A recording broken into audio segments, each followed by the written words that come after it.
This is a video on how to recognize phishing emails or attempted phishing messages.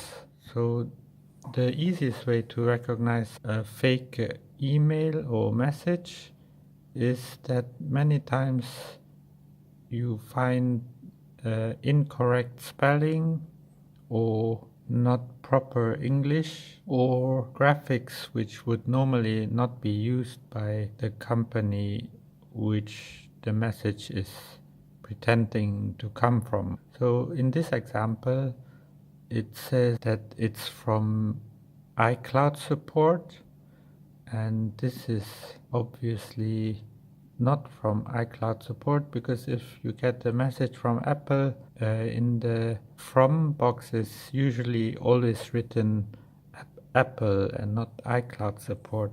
And the second line is the message subject. There's RE for reply, and if you get a email with the subject RE and you don't remember ever sending a message to iCloud support in this case, then it's already very suspicious. And also, companies don't send the first email with a RE subject line unless you already know the person who you're communicating with. And then here we see that the font is also not a font that Apple would use. And also, this is not even my email address. I don't know to whom it belongs to, but they insert the wrong email address into their message. So that also is a red flag. And they are trying to make me worry because it looks like that someone else logged into my iCloud account. But of course, that's not the case. But they will always include a link which they hope that you would click on it, and then it will be forwarded to a fake website where you are supposed to enter your Apple ID and password, and then they will just capture your personal details so they can steal your username and password. So let's go to the second example. In this example is also again from iCloud support. Again, normally the from is, if it would be a real from Apple, it's written just Apple, it's not written iCloud support.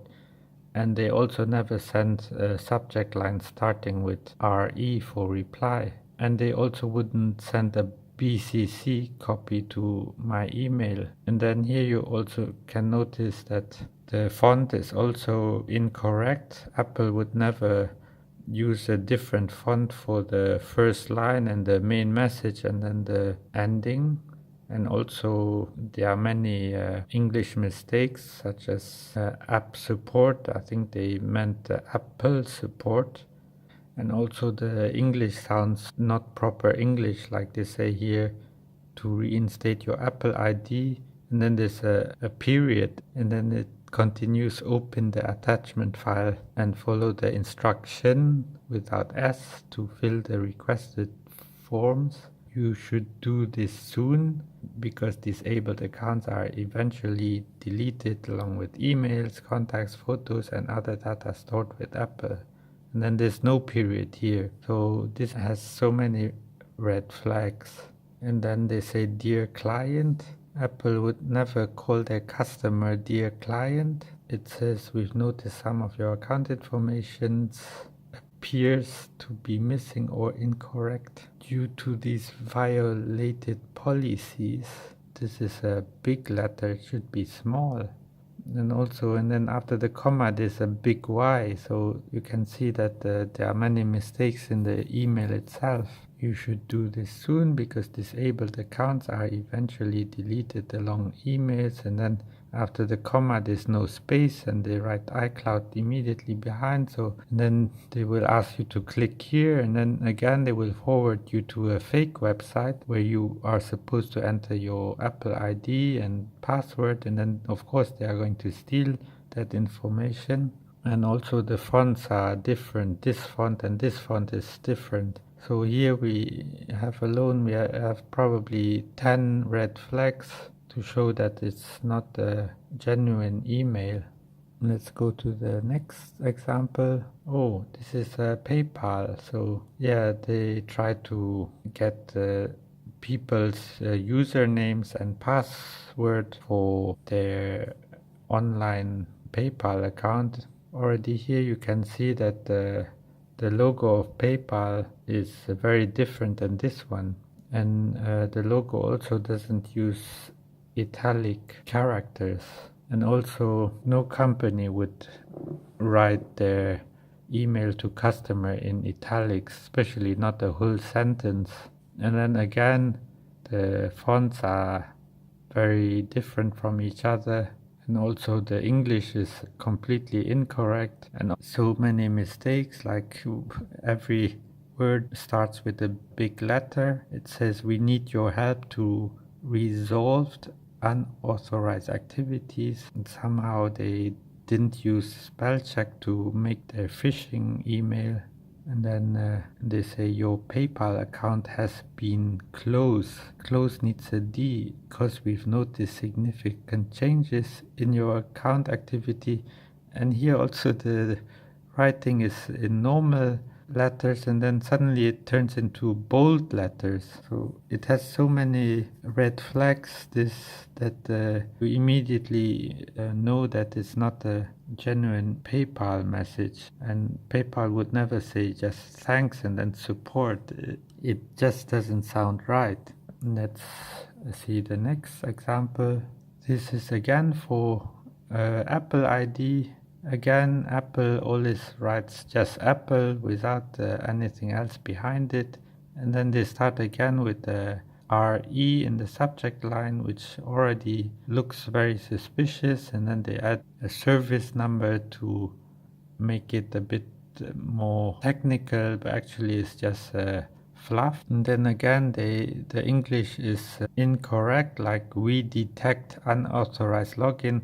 It should be we detected some information on your account appears to be missing or incorrect. Again, they try to make you believe that your account is not complete, and then they will ask you to click on a link. In this case is here in the middle, and then as you can see, the link is not at Apple at all, and when you click on it, you probably will find a form where you enter your username and password, and then they will steal that again. Then they say that they will review the account and give you full access again to your account. Of course, this is all trying to manipulate you into believing it's a real message, but actually it's just a phishing attempt.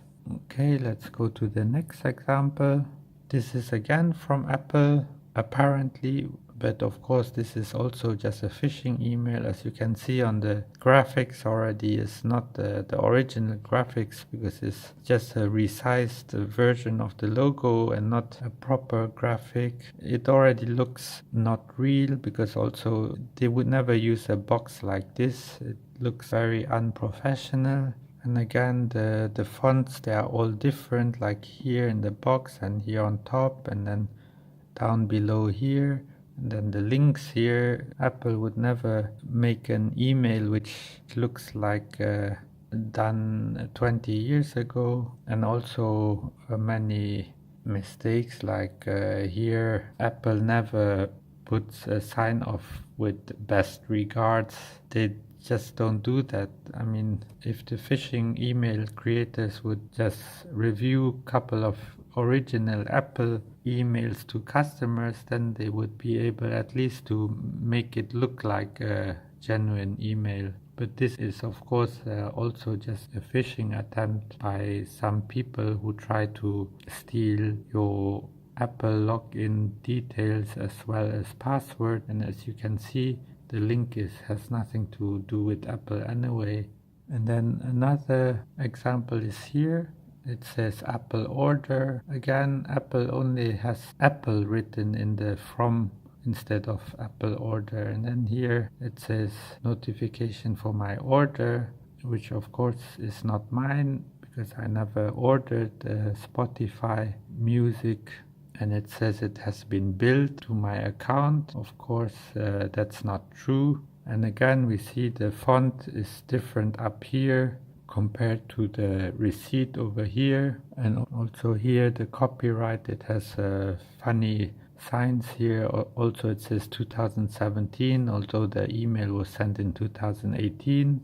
So here they will try to make you click on a link to cancel the order, although you never ordered it. So when you click on this link, it will go to a website which they created to collect your username and password. But of course, this is a phishing email, so you should never click on any link, and also never enter your user ID or password. But you don't only get phishing attempts by email, because they also send through messengers now. Just recently I got a message saying, hey, Singapore Airlines is giving 2 free first class tickets to celebrate 45 years anniversary. Go to this link and enjoy. Of course, this is also a phishing attempt to collect the phone numbers of my WhatsApp. In this case, you can see that the singaporeair.com is a fake website, because the original Singapore Airlines website has a I after the S, and this is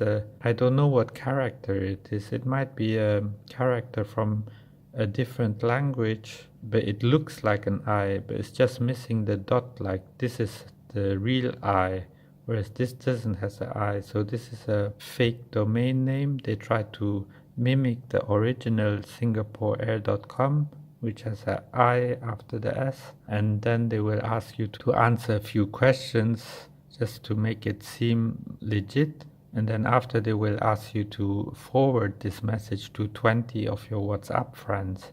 And in that way, they will collect the phone numbers or the WhatsApp details of your 20 friends, and then they can continue collecting personal data or trying to manipulate people to enter further details into the fake website over here. So even if you get a message like this from someone you know, such as your friends or family member, that doesn't mean that it's a real message. And even if you contact the person who sent you this message, they might not know that it's a fake message. That's why you should just use your own common sense to figure out if this is a real message or not. But in this case, it's a phishing attempt, because also Singapore Airlines would never give free first class tickets away. And why would you want to get first class tickets for free? I mean, the best way to find out that it's fake is to think, is it too good to be true? Then it's probably fake.